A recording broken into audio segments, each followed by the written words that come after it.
On a cold April morning in 2024, a farmer named Robert Kellerman struck something solid beneath 3 feet of Kentucky soil while excavating a drainage ditch on his property near the town of Harlan, in the eastern ridge country of Appalachia. What had seemed like another day of land reclamation became a departure from ordinary circumstance when the rusted edge of a metal structure emerged from the red clay, the corner of a door, its frame still anchored to concrete, its surface corroded into a dull burgundy by 70 years of moisture and earth chemistry.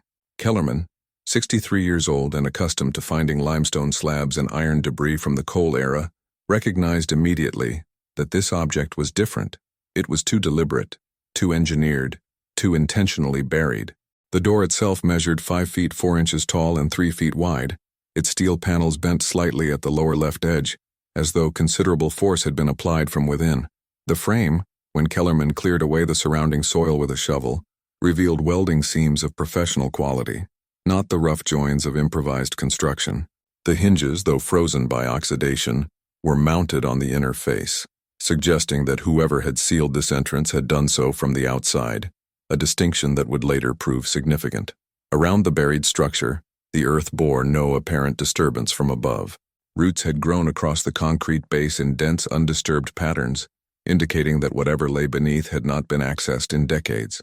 When Kellerman photographed the discovery and posted the images to a local online forum, the responses were immediate and divided between theories of Cold War bunkers, coal mine infrastructure, and simple rural folklore.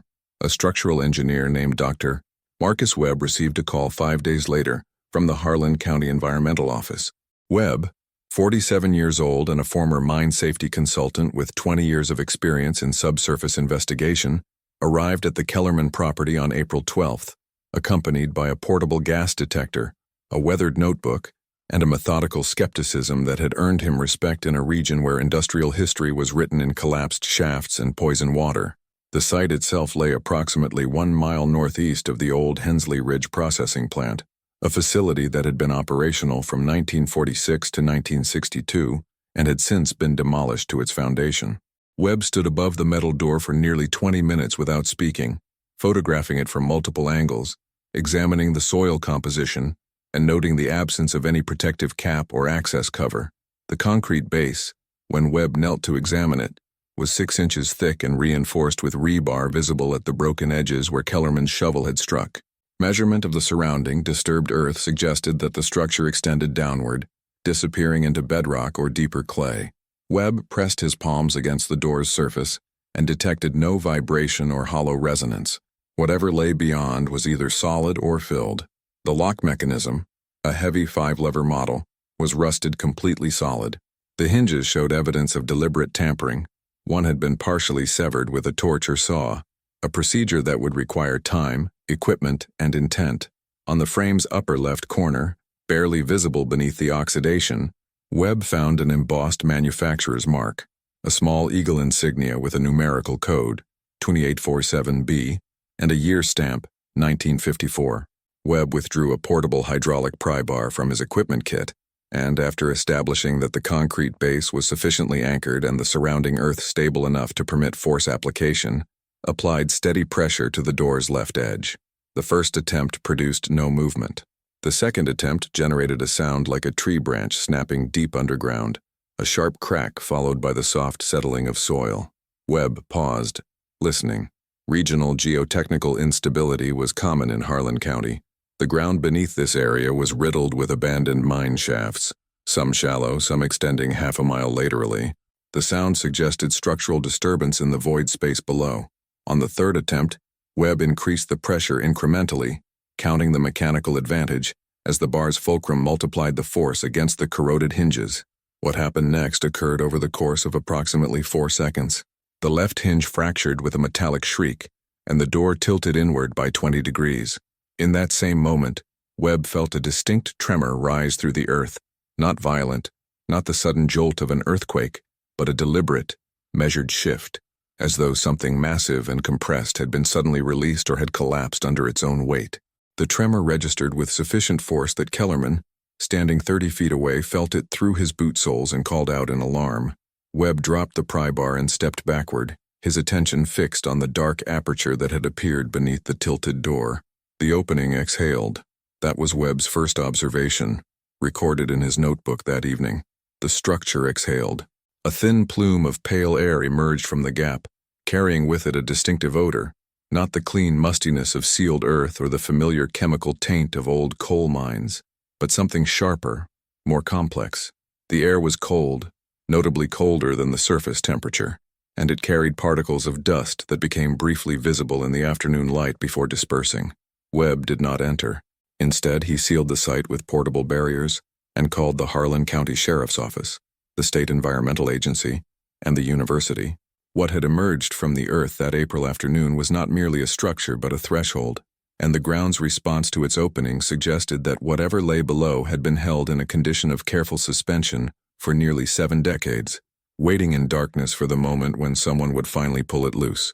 The Kentucky State Police arrived at the Kellerman property at 3:47 p.m. on April 12th, followed within the hour by representatives from the Department of Minerals and Energy and a hazardous materials team from Louisville, equipped with atmospheric monitoring equipment and sealed entry protocols.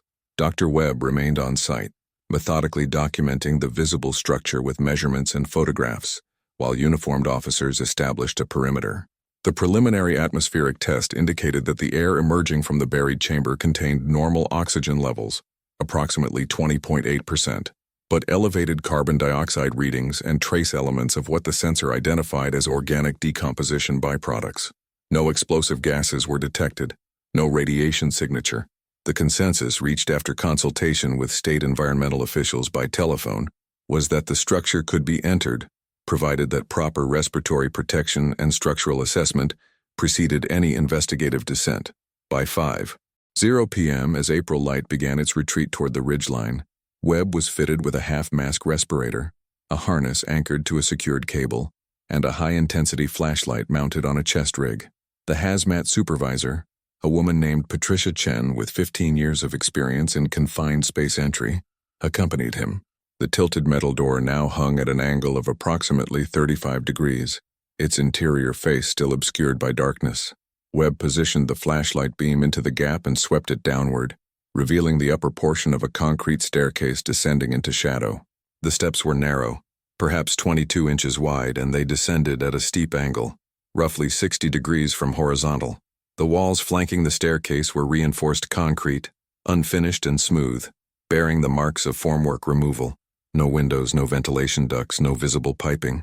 Webb descended first, his footsteps hollow and deliberate against the concrete steps. Chen followed 6 feet behind, her breathing audible through the mask's exhalation valve. The temperature dropped perceptibly with each step downward. The thermometer Webb carried recorded a steady decline from 52 degrees Fahrenheit at the surface to 48 degrees at the bottom of the staircase, where the steps terminated in a small landing measuring perhaps 8 feet by 10 feet. From this landing, a single doorway opened into a larger space beyond. This second door, unlike the upper entrance, bore no lock and no signs of sealing.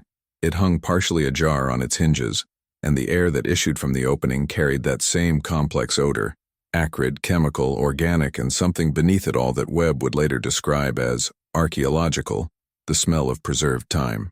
The main chamber revealed itself gradually as Webb pushed the second door fully open and played his light across its interior. The space was approximately 60 feet long and 40 feet wide, with a ceiling height of 9 feet. The walls were reinforced concrete, undecorated and unfinished. The floor was polished concrete, and across it were arrayed perhaps 30 metal filing cabinets, their drawers sealed with canvas straps and wire, arranged in neat rows that suggested no disturbance in decades. At the far end of the chamber, Webb detected what appeared to be a desk, a substantial government-issue model with a leather top, now cracked and discolored, and beside it, a wooden chair. The air in this space was dry, remarkably so, and the absence of visible moisture or mold indicated that whatever sealed this chamber had been effective. Webb moved forward slowly, his hand along the concrete wall taking in details. There were no light fixtures visible, no electrical outlets, no indication of how this space had ever been illuminated during use. The first artifactual discovery came when Chen, examining the cabinet arrangement, noticed that one drawer on the third cabinet from the left was partially open, perhaps 1/8 of an inch, revealing what appeared to be the corner of a file folder made of heavy craft paper. Webb approached and, using a protected hand, gently drew the drawer open further. Inside were approximately 100 file folders, their covers marked with handwritten labels in a deliberate government-issue bureaucratic script. The first folder bore the designation, Production Records, March 1956, and beneath that, in fainter pencil, someone had written, Classified Destroy After Review. Webb did not extract the folder. Instead, he photographed it in situ, noting the precise position and the condition of the paper. The turning point came when Webb's light swept across the desk and illuminated an object resting on its surface, a leather-bound ledger, its cover embossed with a gold seal and beneath the seal a single word, Hensley. Webb approached the desk with deliberate slowness and, using forceps from his kit, carefully opened the ledger to its title page. The handwriting was neat, mechanical, the work of someone trained in accounting or record-keeping. The entry read, Official Record of Production and Asset Disposition, Hensley Ridge Facility No. 847B, commissioned June 1954, sealed by authority November 1962, Director Malcolm Rutherford, U.S. Department of Energy. Beneath this, someone had written a second line, this time in hurried, irregular script. They knew, we all knew. God forgive us for what we buried here. Webb photographed the ledger page in high resolution. He photographed the filing cabinets. He photographed the desk, the chair, the unmarked door at the far end of the chamber that remained unopened. What had begun as the discovery of a buried structure was now revealing itself as something deliberately sealed, not through accident or catastrophe, but through deliberate administrative action. The ground had shaken when the upper door was opened not because of geological instability, but because the weight of compressed earth, held in place for over 6 decades, had shifted as the seal was broken. Something had been put into the ground intentionally, sealed intentionally, and buried intentionally, and someone, a director, an administrator with authority and conscience, had written an epitaph in the margins of a ledger. God forgive us for what we buried here. Within 48 hours of the ledger's discovery, the Kentucky State Police had initiated a classified records request with the U.S. Department of Energy, and Dr. Webb had begun cross-referencing the facility designation 847B with publicly available historical documents maintained at the University of Kentucky's Archive of Appalachian Industrial Records. What emerged was a partial history, fragmented and incomplete, but coherent enough to establish that the Hensley Ridge facility had existed within a specific and historically significant context. The facility had been constructed in 1954 as part of the federal government's uranium enrichment and processing infrastructure during the height of the Cold War. It was one of several installations built in the remote regions of Kentucky, Tennessee, and Virginia, areas chosen for their geographical isolation, their proximity to existing industrial infrastructure, and notably, for their distance from major population centers. The declassified documents that arrived via courier on April 16th revealed that the Hensley Ridge facility had been designated as a secondary processing and storage site, not for uranium itself, but for radioactive waste materials generated by the primary enrichment plants located elsewhere. The classification of these materials had been maintained through the 1950s under the authority of the Atomic Energy Commission, and the facility had operated under a director named Malcolm Rutherford, a nuclear engineer with a Ph.D. from MIT, who had transferred to the Hensley site in early 1954. The same documents indicated that the facility had been officially decommissioned in November 1962, and that its closure had been accompanied by a standard environmental remediation protocol that listed controlled burial of non-transferable materials at approved subsurface depth as the primary containment strategy. What the federal documents did not explain was why a facility containing sealed waste materials had then been buried beneath a sealed concrete structure, locked from the outside, and left without any surface marker, warning sign, or official designation of its location. Dr. Webb contacted Patricia Chen and proposed an expanded search of the archival records maintained by the state's Environmental Protection Division. Those records, when located in a filing room in Frankfort, revealed something more revealing. A series of memoranda exchanged between the Hensley Ridge director and regional supervisors between October and November 1962, marked with escalating levels of urgency and concern. The first memorandum, dated October 18, 1962, was written by Malcolm Rutherford himself. It read, in part, the containment protocols established for the stored isotopic materials have proven insufficient under current facility conditions. Ambient temperature fluctuations and moisture intrusion are accelerating degradation of the original primary containment vessels. Recommend immediate transfer to more stable repository or enhanced secondary containment measures. The response, dated 3 days later from a regional administrator in Washington, contained a single line that would later prove pivotal. Transfer authorization denied. Cost and political liability considerations prohibitive. Implement enhanced containment in situ. The subsequent memoranda documented Rutherford's escalating objections and his supervisor's equally firm rejections of his proposals. There were references to structural engineering solutions, to sealed enclosure protocols, and ultimately to what one memorandum described as permanent subsurface containment with surface denial measures. The final communication in the sequence, dated November 14, 1962, was written by Rutherford, but bore visible signs of having been revised by someone else.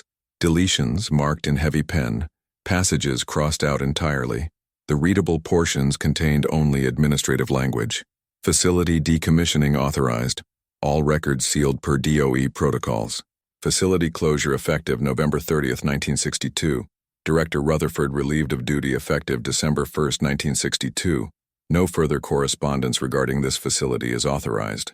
Webb discovered Malcolm Rutherford's subsequent career path through Department of Energy personnel records.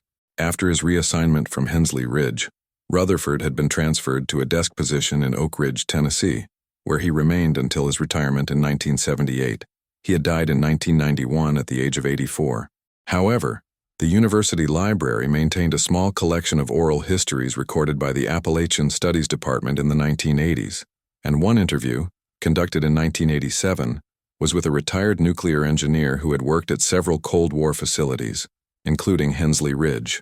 In that recorded interview, the engineer, a man named Henry Coates, had made a specific statement that had been preserved in the archive's transcript database.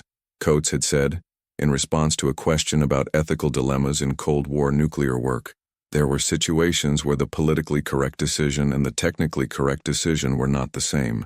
I knew men who made the politically correct choice, and I've always wondered if they were able to sleep at night afterward.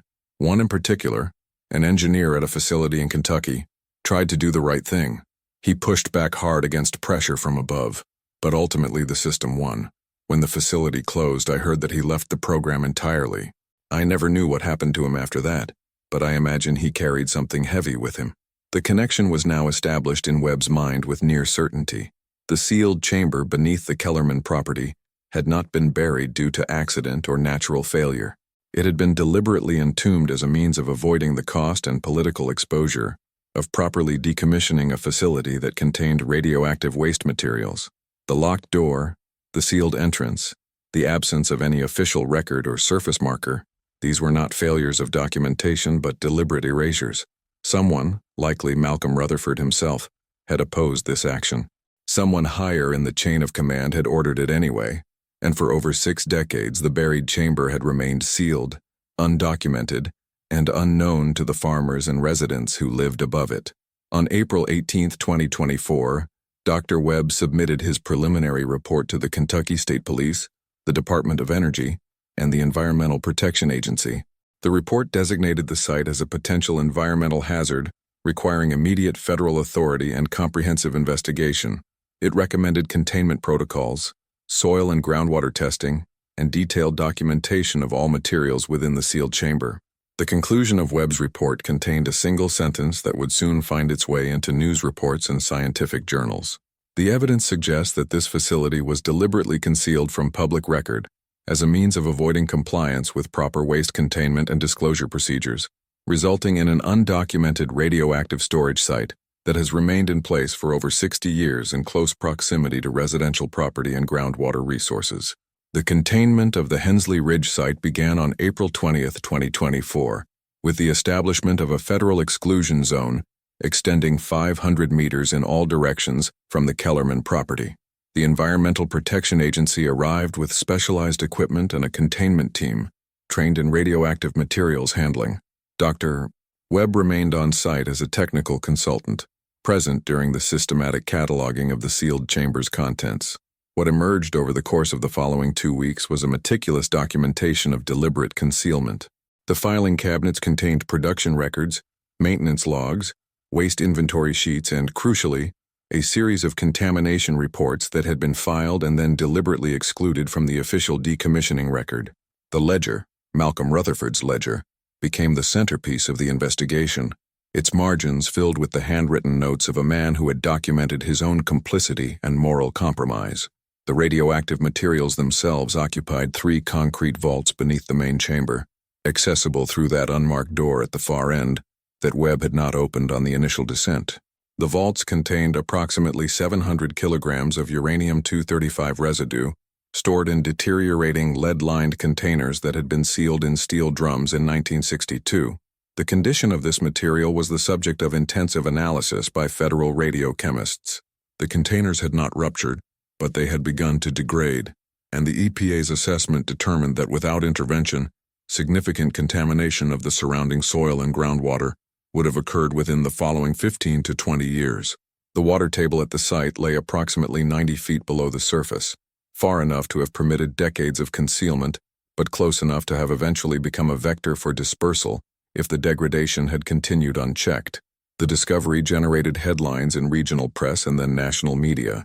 The story evolved from buried Cold War bunker found by Kentucky farmer into a larger narrative about government waste, accountability, and environmental negligence.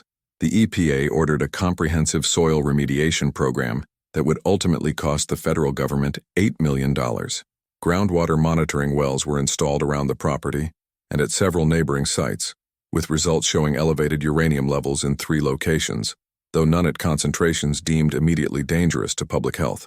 The discovery prompted requests for historical records at other facilities across Kentucky, Tennessee, and Virginia, leading to the identification of 17 additional suspected burial sites, of which 6 were subsequently confirmed. Malcolm Rutherford's family was contacted by federal investigators. His son, now 78 years old and living in North Carolina, provided researchers with personal papers that had been stored in a family archive for over 6 decades. Among these documents was a handwritten letter, dated November 29, 1962, the day before the Hensley Ridge facility's official closure, addressed to Rutherford's wife but never sent. The letter read, in part, "I have spent the past weeks attempting to do what I believe to be the correct thing, and I have been overruled at each step by men whose primary concern is neither science nor safety, but bureaucratic convenience and political cost avoidance. Today I was informed that the facility will be sealed beneath concrete and earth, that this action will not be documented in any official record, and that my objections have been noted but dismissed. I am told that the materials are stable, and that no danger will result from this decision. I am told many things, I believe none of them.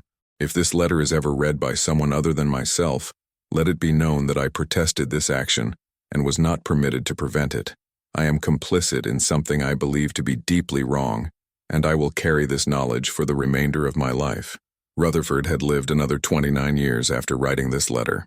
His son reported that his father had rarely spoken about his nuclear weapons work, had maintained a distant relationship with the Department of Energy, and had died with what the family described as an unusual reticence regarding his professional legacy.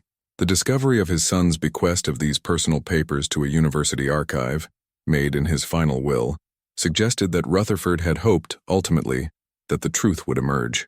On May 15, 2024, the Department of Energy issued an official statement acknowledging the Hensley Ridge site, characterizing the containment strategy as a decision made within the protocols and knowledge frameworks of that historical moment, but committing to comprehensive remediation and full transparency regarding this facility and related sites. The statement fell short of what advocates and environmental groups demanded, an explicit apology and full disclosure of decision-makers involved, but it represented a departure from the standard government response of minimal acknowledgement. 3 days later, a memorial was established at the Kellerman property with the cooperation of the landowner, who had decided to donate easement rights to the EPA in perpetuity. The marker bore Rutherford's handwritten phrase, engraved in stone, "They knew. We all knew. God forgive us for what we buried here." Dr. Webb remained involved in the remediation process through the following year, monitoring the excavation and secure transfer of the radioactive materials to the federal repository at the Waste Isolation Pilot Plant in New Mexico. He published his findings in a technical journal focused on Cold War environmental legacy, and the paper received citations in academic literature addressing historical accountability and institutional ethics. Webb did not seek media appearances or public recognition. He had documented the evidence, presented it clearly, and allowed the material facts to speak. When asked by a journalist why he had pursued the investigation so methodically, Webb responded with characteristic restraint. Someone had to verify what happened. The evidence was there. It seemed obvious that the evidence should be brought to light. As autumn descended on the Ridge Country in 2024, the sealed chamber remained beneath the Kentucky earth, now contained within an official federal site demarcation. The metal door, retrieved and preserved as an artifact, was placed in the possession of the University of Kentucky's archive. The Kellerman property returned to agricultural use, though the specific area above the vaults was permanently closed to cultivation. Farmers in the region spoke of the discovery in measured tones, acknowledging the luck of the timing. Had the door remained buried another decade or two, the degrading containers might have released their contents into the water table undetected, and the consequence would have been silent contamination spreading through the groundwater with no warning and no accountability. The story of the Hensley Ridge facility became, in the end, a story about what happens when institutional power chooses concealment over disclosure, and what emerges when that concealment is finally broken.